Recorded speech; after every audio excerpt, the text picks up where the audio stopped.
हाय दोस्तों, आपका अपना साथी संजीत कुमार भारती और आपके अपने चैनल एजुकेशन विद संजीत में सभी बच्चों का हार्दिक स्वागत अभिनंदन है। तो आज हम वो क्लास लेकर के आए हैं जो आपके कक्षा 10 की मैथ में जो भी सवाल पूछे जाते हैं लगभग उन्हीं सवालों की हम बात करेंगे या पूछे गए हैं या पूछे जाने वाले हैं। तो वही सवाल हम आपके लिए लेकर के आए हैं और उन्हीं सवालों की हम बात करेंगे। तो आज हम शुरुआत करते हैं आपके अपने चैनल में एजुकेशन विद संजीत में पहले सवाल की ओर चलते हैं। इससे पहले हम आगे बढ़ें, आप लोग अभी तक चैनल में जुड़े हैं, सब्सक्राइब नहीं किए हैं तो सब्सक्राइब कर लीजिए और हमारे इस चैनल से जुड़ जाइए जो आप लोगों की सफलता की उस मंजिल उस मुकाम तक पहुंचाएंगे जिसके बारे में आपने सोचा है। तो आइए शुरुआत करते हैं और चलते हैं सवाल नंबर पहले की ओर।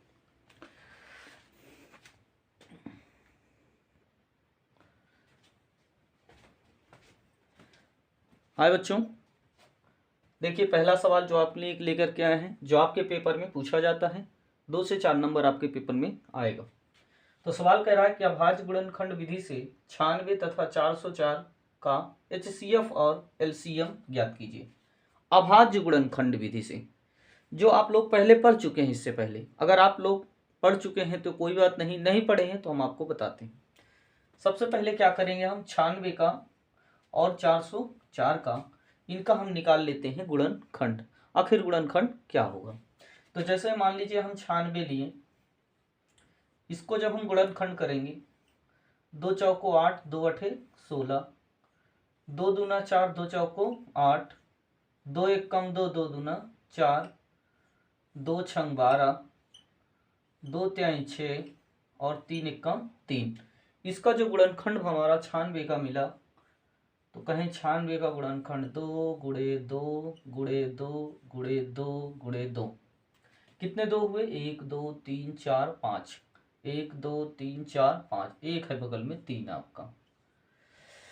फिर उसके बाद 404 दिया हुआ है, तो 404 को जब हम लिखेंगे तो इसमें लिखेंगे 2 दूना 4 और 2 दूना 4, फिर 2 से 2 एक कम 2 0 और फिर ये आपका 2 एक कम 2। फिर इससे कोई संख्या ऐसी जिससे 101 कट जाए तो 101 किसी पहाड़े में नहीं आता है, तो यहीं पास हम लिखेंगे 101 गुणे 101 91 101। ठीक, चलिए इसमें हम देखते हैं 204 का यदि निकालें तो 2 गुणे 2 गुणे 101। अगर हम इसके मासा की बात करें, सबसे पहले HCF की बात करते हैं। तो HCF अगर हम इसे लेंगे, HCF दोनों गुणनखंडों में HCF ज्ञात करने के लिए क्या तरीका होता है कि दोनों संख्याओं के गुणनखंडों में ऐसी कौन सी संख्या है जो दोनों में मिल रही है, और जो संख्या दोनों में मिल रही है वही उसका HCF। जैसे हम यहाँ अगर लेते हैं 2 दोनों में मिल गया, ये 2 दोनों में मिल गया, तो इसे हम एक बार लिखेंगे 2 और इसको लिखेंगे एक बार ये, तो HCF अगर हम कहें तो 2 दूना 4। मतलब क्या है कि 96 और 204 का जो HCF होगा वो कितना होगा, 4 होगा। आशा करते हैं कि समझ में आया होगा।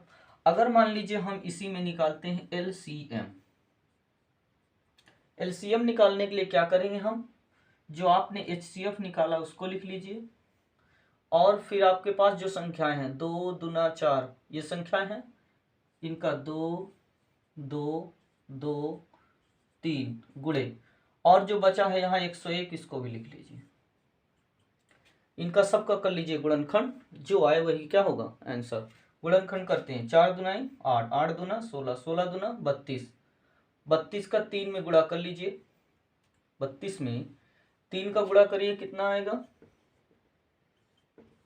3 दूना 6, 3 त्रिका 9, 32 त्रिका 96, और इसमें कर लीजिए 101 का, तो 1 छक्के 6 1 9 9 0, 1 छक्के 6 1 9 9, तो ये हो जाएगा 6 और 9 6 15 और 9 1 हो जाएगा 10, तो ये आएगा 1056। तो LCM जो आएगा 1056 होगा और HCF जो आएगा वो 4 होगा। आशा करते हैं कि आप लोगों को इस प्रकार से सवाल यदि पेपर में आए तो आप आराम से कर सकते हैं, तो इसे नोट कर लीजिए, फिर हम आगे की ओर बढ़ते हैं। हाँ, आप लोग इसे नहीं नोट कर लीजिएगा थोड़ा सा, ये तो हमने रफली किया है, जो आप भी कर सकते हो। हाँ, ये गुणनखंड का रूप, इसे आप लिख लीजिएगा।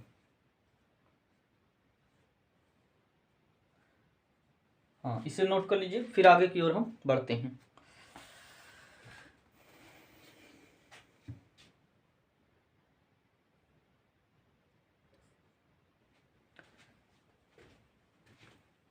हाँ दोस्तों, आइए चलते हैं सवाल नंबर दूसरे की ओर।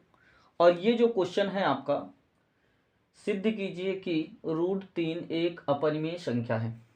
√3 के दर पर कुछ और भी दे सकता है, तो अपरिमेय संख्या है, इस प्रकार का सवाल आपके पेपर में 99% ये सवाल जरूर आएगा। हाँ, √3 के दर पर कोई भी संख्या आ सकती है, लेकिन सिद्ध आपसे यही करवाएगा। तो इसलिए सवाल को बहुत ध्यान से देखिए, और ये आपका 2 से 4 नंबर दे करके जाएगा। तो आइए शुरुआत करते हैं सवाल की। सवाल कह रहा है कि सिद्ध कीजिए कि √3 एक अपरिमेय संख्या है। तो यहां सबसे पहले लिखेंगे, माना a/b एक परिमेय संख्या है।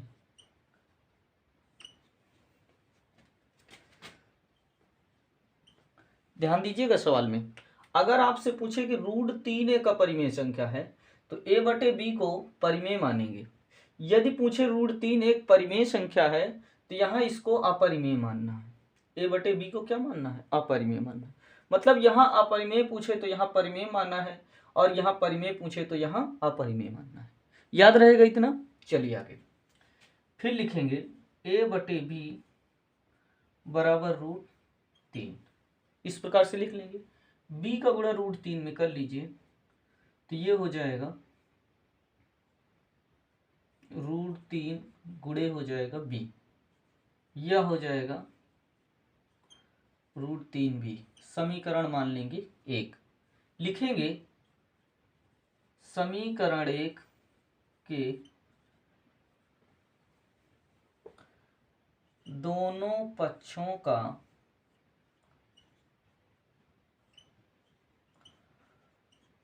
वर्ग करने पर, जब हम समीकरण 1 के दोनों पक्षों का वर्ग करेंगे तो ये आएगा a² बराबर 3, और ये हो जाएगा b²। क्या हो जाएगा? b²। तो हम कहेंगे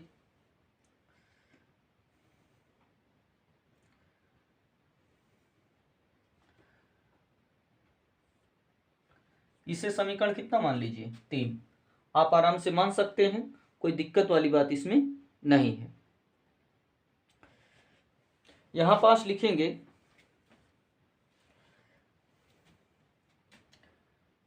अतः a² कामा 3 से विभाजित होता है। होता है नहीं, हो सकता है लिखेंगे। विभाजित हो सकता है, इसलिए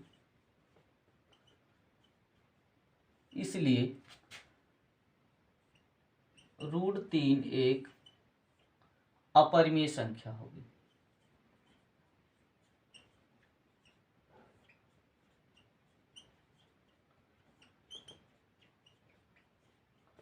इस प्रकार से आप जो है क्या करेंगे? नोट कर लेंगे। तो इसे नोट करिए, फिर हम आगे की ओर चलते हैं। हाँ, ये आपके पेपर में 2 से 4 नंबर का आ सकता है, तो इसलिए इसे ध्यान से नोट करिए। और इस प्रकार का जो भी सवाल आपके पेपर में दिखे, आप आराम से उसको लगा लीजिए।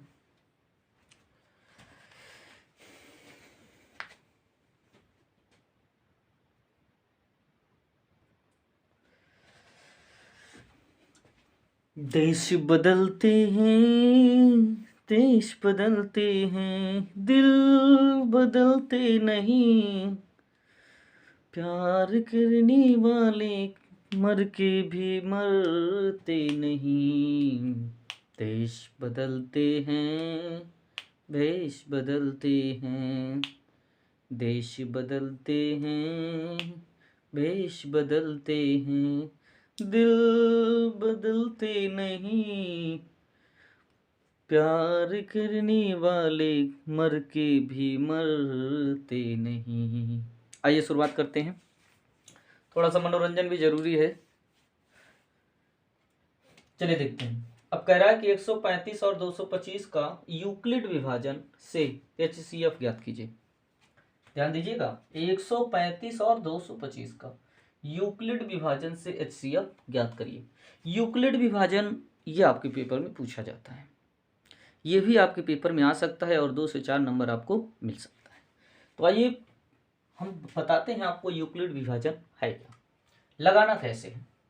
तो यहाँ लिखेंगे 135 और आपका है 225, लगाना है यूक्लिड विभाजन से। तो करना क्या है, यहाँ लिखना है 225 और ये आपका लिखा है तो 135। 135 का भाग 225 में करिए, कितनी बार जाएगा, तो ये जाएगा एक बार में, 2 बार जाएगा तो ज़्यादा हो जाएगा, एक बार जाएगा तो 135 से करना में 135, 5 से 5 घटाएंगे 0, 12 से 3 घटाएंगे तो आएगा 9। मतलब ये हुआ कि 135 से भाग दिए हम कितना 225 में, तो जिससे भाग दिए हैं उसको हम लिखेंगे पहले, फिर गुणे कितनी बार गया है, एक बार, तो यहाँ लिखेंगे 1, शेष कितना आया 90। हो गया भाई। छोटी संख्या से बड़ी संख्या में आपको भाग देना है इस प्रकार से। 135 का भाग 225 में दिए तो ये एक बार गया, 135 से करना में 135, 5 से 5 घटाएंगे 0, 12 से 3 घटाएंगे 9। तो इसको लिखने का तरीका क्या है, 225 बराबर जिससे भाग दें 135, जितनी बार भाग गया है गुणे में 1 प्लस जो शेष आया है प्लस 90। अब उसके बाद क्या करना है, अब यहाँ पास आपको 90 लेना, 135 आया यहाँ, फिर लिखना है 135, 90 शेष आया है 90 गुणे। अब ध्यान देना, अब 90 का भाग हमें 135 में देना है, 90 का भाग 135 में देना है, तो कितनी बार जाएगा ये, तो कहें 90 कम 90, 5 से 0 घटाएंगे 5 और 13 से 9 घटाएंगे 4, तो किससे भैया है 90 गुणे कितनी बार गया, एक बार, 90 गुणे 1, 90 गुणे 1, शेष कितना आया 45 आया। अब क्या करना है, फिर आप 90 है पीछे, 90 आगे कर लीजिए। अब 45 का पहाड़ा पढ़िए कि 90 से ज्यादा न जाए, तो 45 दूना 90। और यह प्रक्रिया कब तक करना है, जब तक शेष 0 नहीं आ जाता है। तो वह आप जो है पीछे की संख्या को आगे कर करके भाग करते चले जाएंगे। तो हमने 45 किस में भाग दिया, 90 में, तो लिखेंगे 90 बराबर 45 गुणे कितनी बार गया, 2 बार, प्लस 0। अब इसमें यह देखना है कि लास्ट में आपने किस संख्या से भाग दिया है, लास्ट में आपने किस संख्या से भाग दिया है। तो लास्ट में हमने जो संख्या से भाग दिया वो है कितना, 45। तो हम कहेंगे अतः 135 और 225 का HCF 45 होगा। आप आराम से इस प्रकार से जो है लिख देंगे, इसे ही कहा जाता है यूक्लिड विभाजन। तो ध्यान से समझिए, पेपर में आएगा तो आप आराम से कर लीजिएगा। तो इसे नोट करिए, फिर हम आगे की ओर बढ़ते हैं। हाँ, यह प्रक्रिया तब तक करना है जब तक कि शेष 0 नहीं आ जाता है। तो इसे नोट करिए, फिर हम आगे की ओर बढ़ते हैं।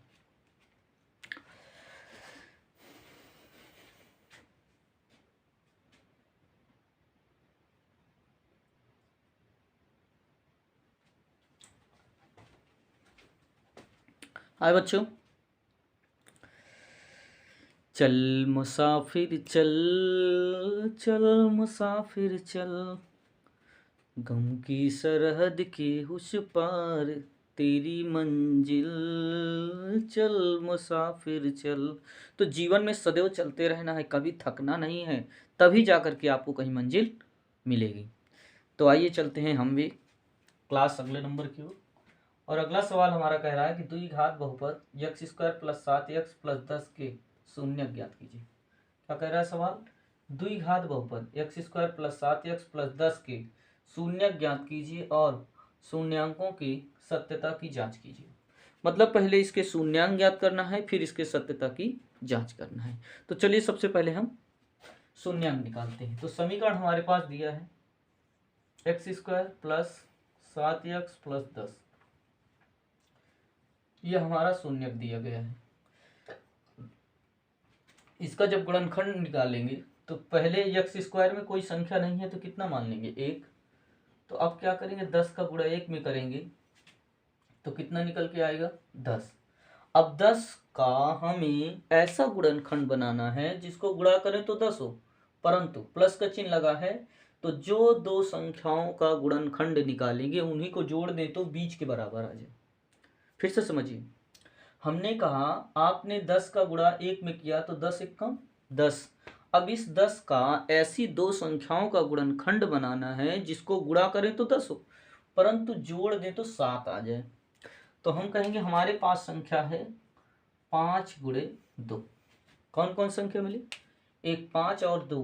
5 को 2 में गुणा करेंगे तो 10 होगा, 5 में 2 जोड़ देंगे तो 7 हो जाएगा।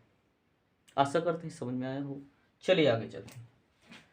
तो इसे हम लिखेंगे x square plus 5x plus 2x plus 10। अच्छा ये 10 कहाँ से लगा? ओ यक्स कहाँ से लगा भाई? ये यक्स लिखा है। तो 5x प्लस 2x, इन्हीं दोनों संख्याओं को हमने लिया है। अब कोष्टक से इनको करिए बाहर। X square plus 5x plus 2x plus 10। अगर हम इन दोनों की बात करें तो इसमें कॉमन है यक्स, और इन दोनों की बात करें तो ये कॉमन है 2। तो इन दोनों में x प्लस 5 दो बार आया है, तो इसको एक बार लिखिए x प्लस 5, और दूसरे में लिखेंगे x और प्लस का 2, तो x प्लस 2। इन दोनों गुणनखंडों में हमें x का शून्यांक निकाल लेना है। तो एक बार लिखेंगे x प्लस 5 बराबर 0, प्लस में 5 उधर जाएगा माइनस, x बराबर -5। पहला शून्यांक ये है। दूसरा है x प्लस 2 बराबर 0, प्लस में 2 उधर जाएगा माइनस हो जाएगा, तो x बराबर -2। तो दो शून्यांक निकल आए। अब लिखना है, शून्यांक तो हमें पता चल गए कि एक -5 है और एक -2 है। अब हमें इसकी क्या करना है? सत्यता की जांच करना है। तो यहां लिखेंगे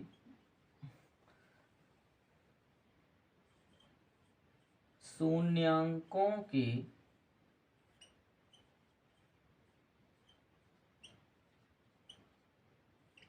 सत्यता की जांच। शून्यांकों के सत्यता की जांच कैसे करेंगे? तो सूत्र होता है शून्यांकों का योग बराबर माइनस x का गुणांक बटे एक्स स्क्वायर का गुणांक।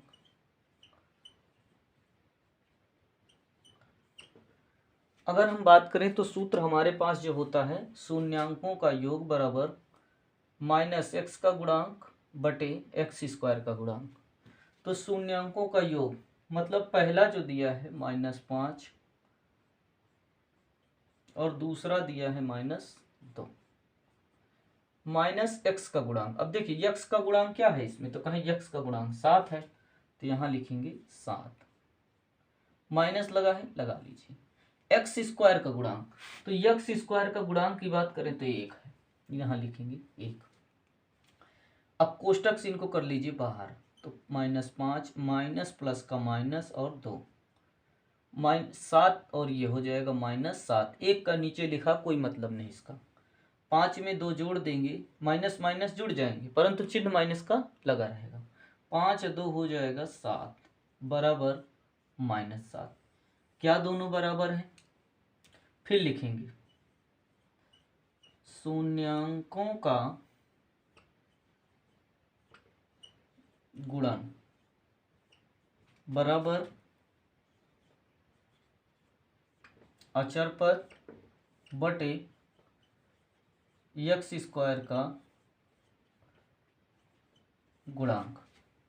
अगर हम शून्यांकों का गुणन बात करें तो यही दोनों शून्यांक है हमारे, तो कौन कौन से हैं? -5 गुणे -2। अचर पद क्या है भैया?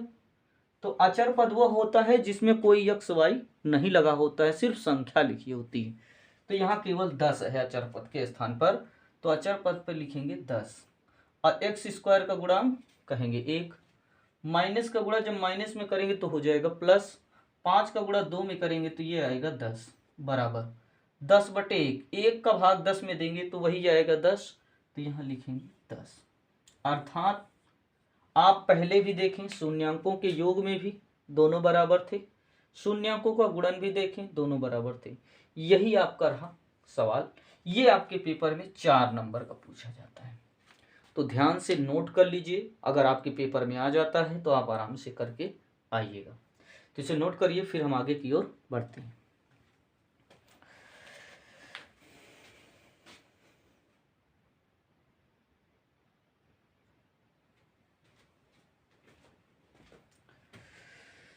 आने से उसके आए बहार, जाने से उसके छाए बहार, बड़ी मस्तानी है मेरी महबूबा महबूबा मेरी जिंदगानी है। आइए चलते हैं। तो आप लोग, ऐसा नहीं है कि हाँ पेपर में अच्छा नंबर नहीं ला सकते हैं, जरूर ला सकते हैं। आप वो कर सकते हैं जिसने शायद जीवन में नहीं किया होगा, ये आप अपने अंदर हौसला रखिए।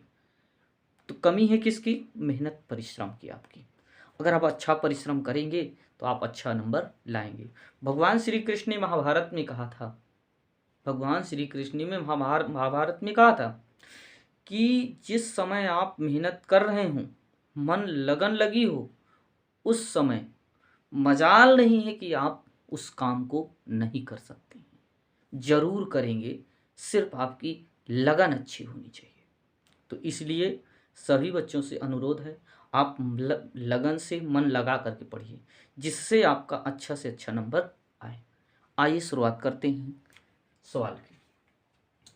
सवाल हमारा कह रहा है कि 2x की power 4 -3x cube -3x square plus 6x - 2 की सभी शून्यक ज्ञात कीजिए यदि आपको इसके 2 शून्यक √2 और -√2 ज्ञात हैं। सवाल आपने पढ़ लिया। ये सवाल 99% आपके पेपर में पूछा जाएगा। इसे ये समझिए कि आपके पेपर में आ ही गया है, तो इसलिए बाहर जाइएगा नहीं, सवाल में आइए। सवाल में सबसे पहले जो 2 शून्यक दिए गए हैं इनको पहले हल करिए। कैसे लिखेंगे? x प्लस √2, दूसरे को x माइनस लगा है √2। देखिए उन्हीं को वैसे ही लिख लेना है, सिर्फ x लगा लेना है बस। अब इनका करिए गुणा। क्या करिए? इनका गुणा। x का x में करेंगे x स्क्वायर और x का -√2 में करेंगे तो ये हो जाएगा -√2x, फिर प्लस √2 का गुणा x में करेंगे तो आएगा √2 और x, और √2 का √2 में करेंगे तो ये आ जाएगा 2, माइनस में प्लस में कट जाएगा x स्क्वायर -2। तो आपको जो गुणनफल प्राप्त हुआ x स्क्वायर माइनस कितना प्राप्त हुआ? 2। अब हम इसी संख्या को लेंगे और दिए गए समीकरण में हम भाग देंगे। भाग करना फिलहाल सबको आता है, नहीं आता तो आइए बोर्ड की ओर, हम आपको बताते हैं कैसे भाग दिया जाता है। तो भाग किससे करना है? x स्क्वायर -2 से। ये दिया गया है 2x⁴ माइनस 3x⁴ फिर minus 3x² plus 6x minus 2। भाग करने की प्रक्रिया क्या है? भागफल की तरफ ऐसी कौन सी संख्या रखें जो x² में गुणा कर दें तो 2x⁴ आ जाए। तो इधर हम कौन सी संख्या लिख दें? चलो ऊपर लिख देते हैं 2x²। कितना रखेंगे भैया? 2x²। आपको अपने से सोच करके रखना है कि ऐसी कौन सी संख्या हम भागफल में रखें जो कि x² में गुणा कर दें तो 2x⁴ आ जाए। तो यदि हम 2x² का x² में गुणा कर दें तो ये हो जाएगा 2x⁴। फिर ये प्लस में और ये क्या है? माइनस में। ये प्लस है और ये क्या है? माइनस है। तो यहाँ पास माइनस लिखेंगे। 2x² का 2 में गुणा करेंगे तो 2 दूना कितना हो जाएगा? 4। ध्यान ये देना है रखते समय, अगर स्क्वायर है तो स्क्वायर वाले के नीचे, 3 घात वाला आया है तो 3 घात वाले के नीचे, और 2 घात वाला आया है तो 2 घात के नीचे रखना है। ये आपको नहीं देखना है कि वो संख्या पहले है कि बाद में है। आपको सदैव घात वाली संख्या ही देखना है कि जो जिस घात का है उसी के नीचे रखना है। अगर 2 घात वाला है तो 2 घात के नीचे, 3 घात वाला है तो 3 घात के नीचे। जैसे यदि हम 2x² का गुणा 2 में करेंगे तो 2 दूना 4 x² आएगा। तो हमें स्क्वायर वाले के नीचे रखना है, ना कि 3 वाले के नीचे रख देंगे।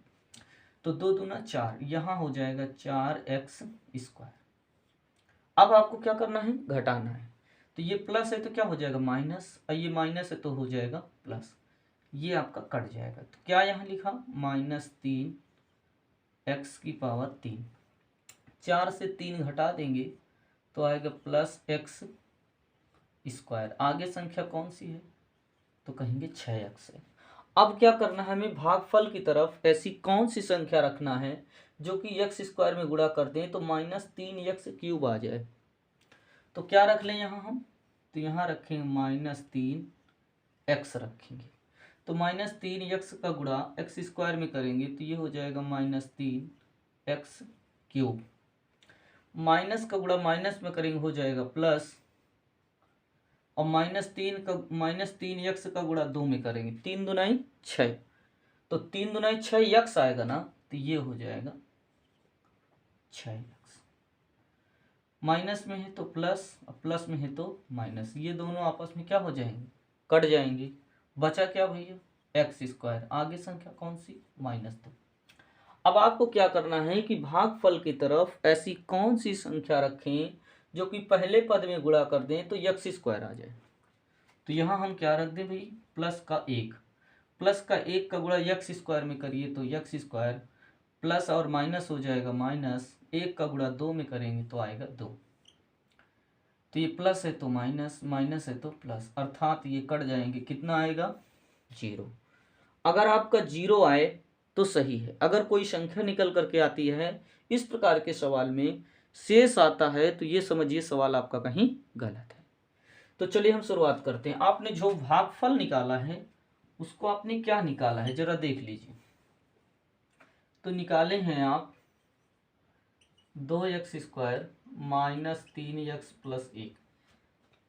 अब इसका गुणनखंड कर लीजिए। तो 2 का गुणा 1 में करेंगे तो 2 1 कम 2। ध्यान देना x² का गुणांक अचर वाले पद में ही करना है आपको। तो 2 1 कम 2, 2 आया। अब 2 का ऐसा गुणनखंड बनाओ जिसको गुणा करें तो 2 हो, परंतु जोड़ दे तो 3 आ जाए, क्योंकि बीच में कितना लिखा है? 3। प्लस है तो जोड़ना है दोनों संख्याओं को, अगर यहाँ माइनस हो तो घटा करके बीच के बराबर लाना है। तो 2 1 कम 2, और 2 में 1 जोड़ दें 3। तो हमें जो मिलेगा गुणनखंड वो 2x² कोष्टक में 2x प्लस x प्लस का कितना? 1। अब क्या करिए? माइनस का कर दीजिए गुणा और सबको बाहर कोष्टक से निकाल लीजिए। 2x² माइनस 2x और माइनस x प्लस का 1। अगर हम इन दोनों की बात करें तो इसमें कुछ कॉमन है क्या? तो कहेंगे हाँ बिल्कुल कॉमन है। क्या कॉमन है भाई? 2x कॉमन है। क्या है इसमें बचा? कहें x और माइनस का 1। इसमें क्या कॉमन है तो कहें माइनस का एक कॉमन है, तो क्या बचा x माइनस एक। x माइनस एक, x माइनस एक कितनी बार है भाई तो कहें 2 बार है, तो एक बार लिखो। और दूसरे कोष्टक में तो कहें 2x माइनस 1, ये आ गया। अब एक बार लिखना है x माइनस एक बराबर 0, माइनस में उधर जाएगा प्लस, तो x बराबर आ जाएगा 1। दूसरे में है तो 2x माइनस एक बराबर 0, माइनस में एक उधर जाएगा प्लस, तो 2x बराबर 1। या आप लिख सकते हैं 2 गुणे में है बटे में ले जाइए, तो x बराबर आएगा 1/2। तो कितने शून्यांक हमें पता चले, 1/2 है और दूसरा कितना है 1। तो कहेंगे अतः दिए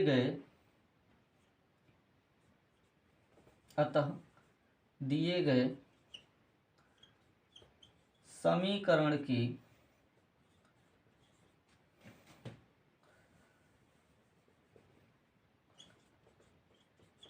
शून्यांक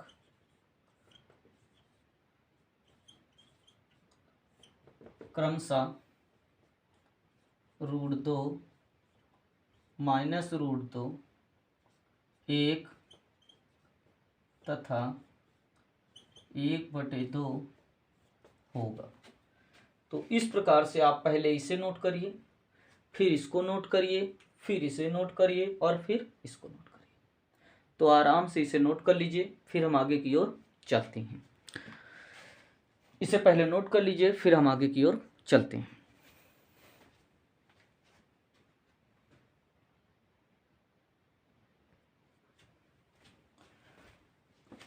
हाय बच्चों, तो आज के लिए हम अपनी क्लास यहीं तक रखते हैं। 5 सवाल फिर हम आपके लिए कल लेकर के आएंगे नेक्स्ट दिन। तो आज के लिए सवाल इतना ही रखिए, और ये जो सवाल हम आपको बताए हैं ये जस्ट पेपर के बेस पर है, तो इन सवालों को नज़रअंदाज नहीं करिए कि ये मत सोचिए कि हाँ ये नहीं आएंगे। आप मॉडल पेपर उठा करके देख लेना, इसी प्रकार के क्वेश्चन आपके बनते हैं, या बने हुए हैं, या आने वाले हैं, या आ चुके हैं। तो इसलिए कोई भी क्वेश्चन इस समय नज़रअंदाज नहीं करिएगा। जो भी बच्चा कक्षा 10 का हो वो इस चैनल से जुड़ जाए, और कक्षा 12 के लिए भी हम नया बैच शुरू कर रहे हैं। तो उसके लिए हम आप लोगों को न्यूमेरिकल बताएंगे कक्षा 12 में, क्योंकि समय बचा नहीं है पर्याप्त रूप से, तो इसलिए हम कक्षा 12 की भी क्लास देखेंगे।